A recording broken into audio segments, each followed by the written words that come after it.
We don't know it yet by this third chapter of the show, but I get a sense that this large crime family that Boba Fett is dealing with and that has been playing him, the Pike Syndicate is what they're called. I get a feeling that the Pike Syndicate at some point will get their just desserts because, like Qui-Gon Jinn, the great and mighty Qui-Gon Jinn said in The Phantom Menace Episode 1, there's always a bigger fish. You're listening to Path of the Jedi with your host, Ronnie Cruz.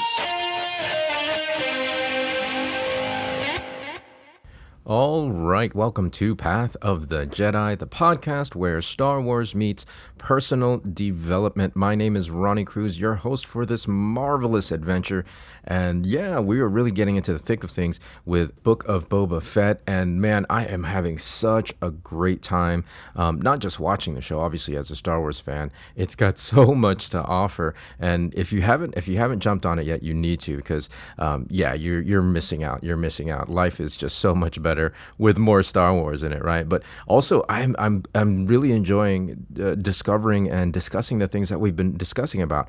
This week, we're going to talk about Chapter 3 in the series, and yeah, there's really lots to dig into. And sometimes, I think, okay, so what am I going to talk about here? What can be personal development? And I have a hard time because there are so many things, so many angles, so many layers, and different topics per episode that we could discuss. With Chapter 3, as I was going through and doing my rewatches, I had to watch it a bunch of times to make sure I got a handle on everything that was happening.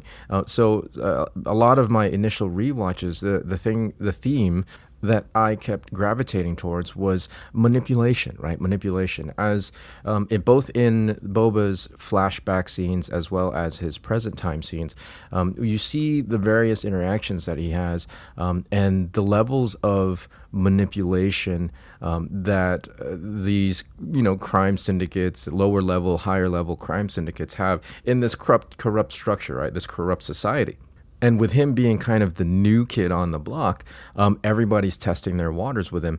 And you see how like the people, the characters that have more power and more influence are the ones that have gotten really good at manipulating situations, manipulating individuals. And again, we see this play out in the interactions that Boba has with the various characters that are part of this, corrupt structure.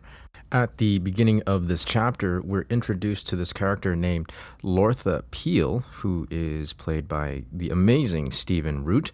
And so Lortha has come before Boba to request help because this local gang has stolen his inventory of water. Now, Lortha Peel is what's known as a watermonger, basically somebody who purchases and distributes water because Tatooine is a desert planet. And so this local gang has been stealing Lortha's inventory of water. And so Lortha is now requesting the aid of Boba Fett as the local crime lord to set things right. Now, as we watch this scene, we can tell that there's something else going on, right? Even though Lortha is playing this victim who, is being robbed by the street gang, we can tell that he's definitely been being disingenuous. And Boba Fett knows it too, right? Lortha is clearly trying to manipulate the situation, painting only half the story.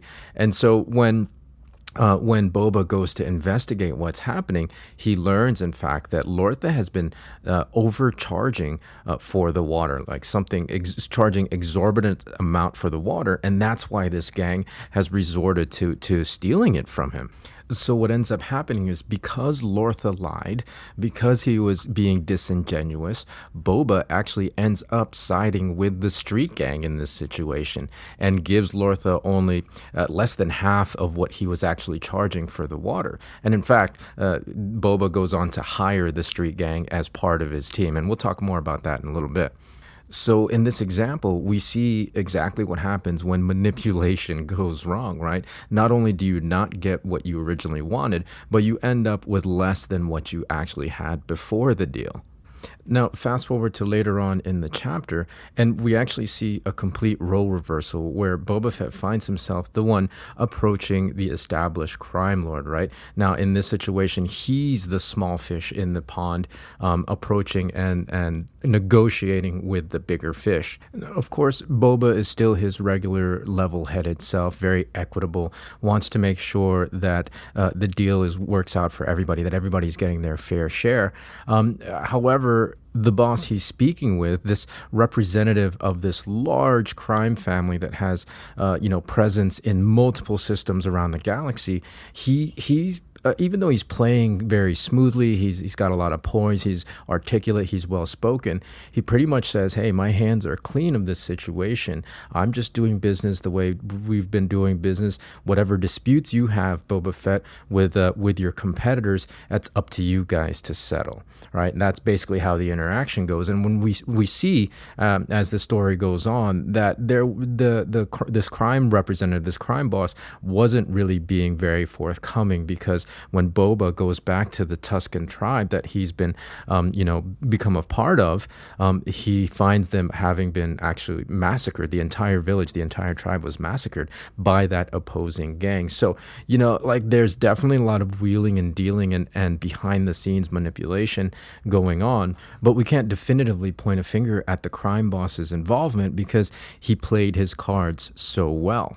When you compare this to the earlier scene with the small-time water merchant, the watermonger, Lortha Peel, then you can clearly see that the success or failure in this system, in this corrupt system, largely depends on how you play the game, or how well you play the game, or even better, how well you game the system. Now, am I saying that in order to get ahead in life, you have to become manipulative and you have to know how to game the system? No, absolutely not. Because as we're already starting to see, even within just these first 3 chapters of the show, the existing crime structure, this corrupt system that's based on lies and bribes and manipulations, half-truths, where everybody's really just only out for themselves, the order and stability within this system is tenuous at best. There's no loyalty. There's no honor among thieves, because this is not a system that's built on mutual respect. So no, manipulation, being manipulative, trying to gain the system, that's never the answer. You might be able to make a quick buck in the short term, right? Like have a quick win, but in the long term, it's always going to come back and bite you. We don't know it yet by this 3rd chapter of the show, but I get a sense that this large crime family that Boba Fett is dealing with and that has been playing him, the Pike Syndicate is what they're called, I get a feeling that the Pike Syndicate at some point will get their just desserts, because like Qui-Gon Jinn, the great and mighty Qui-Gon Jinn said in The Phantom Menace Episode 1, there's always a bigger fish. So what then? If we're not supposed to manipulate and game the system to turn a quick buck, what are some guiding principles that we can use to help us navigate and get ahead in the various different structures and systems that we operate in? Well, if you look at Boba Fett and examine how he's been able to navigate his life after the Sarlacc pit, with the Tusken Raiders and then becoming the local crime boss, we see that as he's learned how things work on Tatooine, that he's gotten better at navigating that system, right? He's gotten better at playing the game. However, what we also see is that he has kept his standards all the way through, from the Tuskens all the way to his present day as the local crime boss. The standard of mutual respect, right? The standard of being fair and equitable and making sure that everyone gets what's rightfully due. I think we see that having this level of standard is exactly what allows Boba Fett to be able to climb the ladder in this structure, right? Because it's that level of respect, it's that level of being fair and equitable that creates trust in people, and then that creates loyalty, and ultimately people will want to start siding with you in a system where there's nobody else doing that, right? In a system where nobody else is hearing you, in a system where everybody else is trying to step on you in order to get ahead. When you're equitable, when you're fair, when you're giving respect, you get all of that back, and trust and loyalty. If you look back on chapter 2 of the show, when Boba decides to help the Tusken tribe raid the train, he really didn't stand to get any personal gain out of that, right? Like, he had nothing to gain personally, but he did it because it was the right thing to do. This train convoy was driving through the Tusken territory and shooting them up for no other reason than they just happened to be there. And in doing this, in Boba helping them raid this train and getting really what's rightfully theirs, the Tuskens in return made him a part of the tribe, officially inducted him and made him part of that family, right? If you look at the street gang that was stealing the water, it's very much the same situation.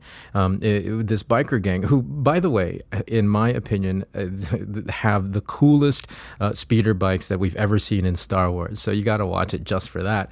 But this biker gang, they were being taken advantage of, basically, and that's why they were resorting to stealing the water, right? And doing little petty crimes like that, because that's just the system, right? Like, you either get stepped on or you participate in the system. And when Boba Fett comes into the picture, they get treated in a way that's entirely different than any way they've been treated before in the past, right? He treats them fairly. He treats them equitably.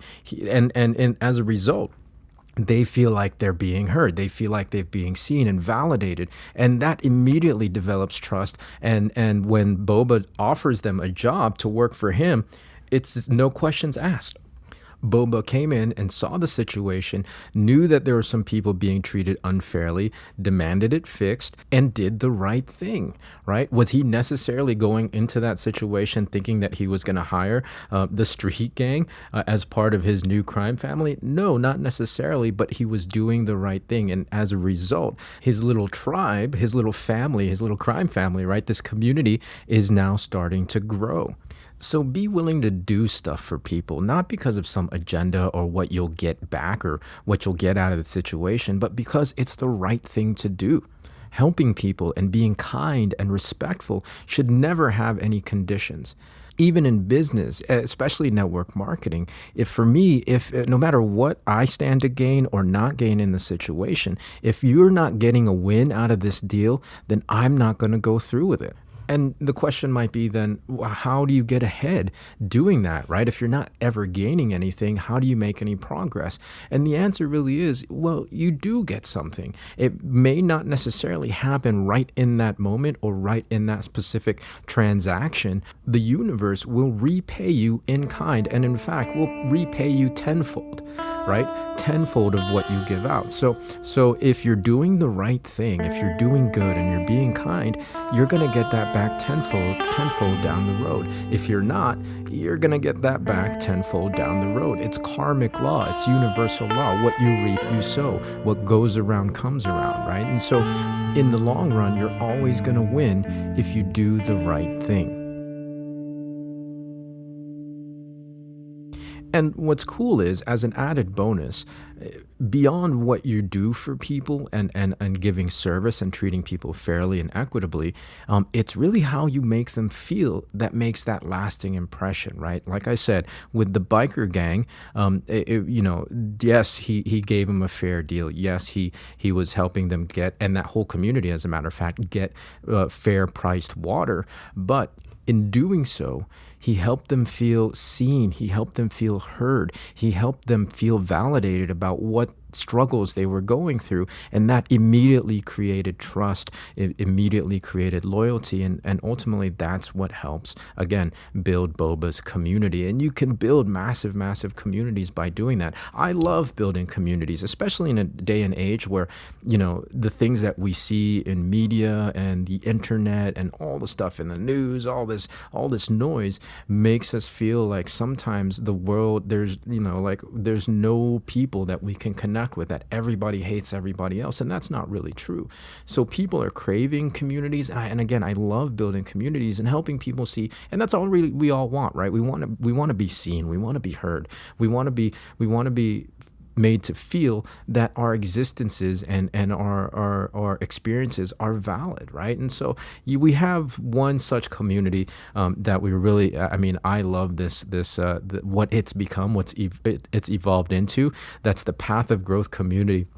started off completely different than what it is today, but it is thriving and it is growing, and I really want to keep growing it even bigger than what it is now. So if you're looking for a place to hang out with very supportive, like-minded, forward-thinking people, come join us on the Facebook group, Path of Growth Community. It's facebook.com/groups/Path of Growth, or you can just message me and I'll shoot you the link to that. I'll post the link in the description of this episode. But it's a great community. Right now we're doing, for those of you who are regular listeners know this, we're doing a weekly discussion group on the book Think and Grow Rich, and we'll do weekly calls and we'll talk about different topics. We might dive into another book after Think and Grow Rich. Who knows? But there's lots of things that we can do with that. But again, the most important thing is that it's a community that you can belong to that's very supportive, that doesn't matter what your background is, doesn't matter where you come from, doesn't matter who you are.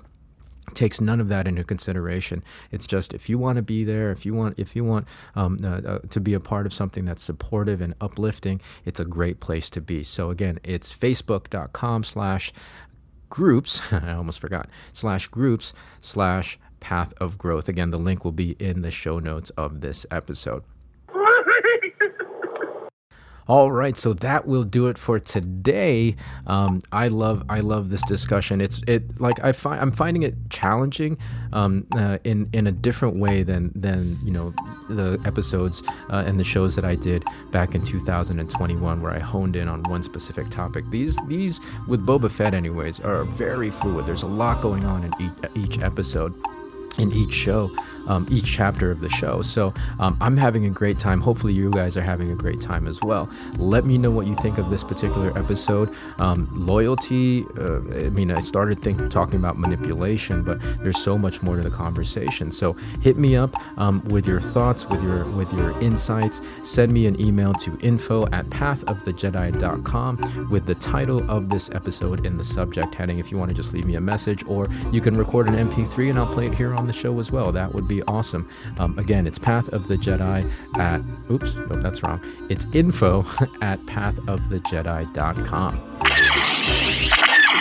Oh, another real quick update as far as communities that I'm trying to really build and get people involved with is I'm trying to get a big group to run the Disney races with me next January. Of course, you don't have to run all the races like me because I'm dopey, right? You don't have to run them all, but to run any one or combination of the races, I would love to get a big group down to Florida. I mean, it's a great, tremendous amount of fun. Now, I realize there does entail some training, right? Some conditioning leading up to that. So I have a whole year kind of mapped out where I'm walking people through a training regimen, and the first pit stop, the first milestone is a 10K in Hershey, Pennsylvania, right? There's a 10K in April that happens at Hershey, and I want to get as many people involved as possible. So if you're interested in taking your fitness and activity next level, or if you're brand new, I've got that training regimen together, or at least the skeletons of it, and we have our first race in April. So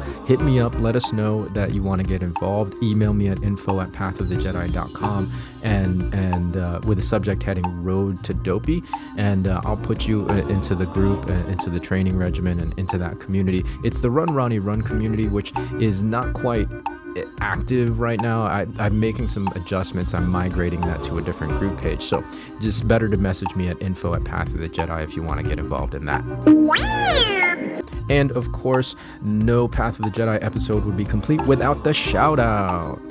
All right, this week's shout out goes out to a good friend of mine who I actually only known for, I don't even know if I've known her a year yet, but she's made such an impact and impression on not just myself, but my group, my team here at Yoli, that I wanted to give her a shout out. She took the time to come out to Pennsylvania this past week, and I was actually in Pennsylvania this past week, and that's why today's episode is being released a little late.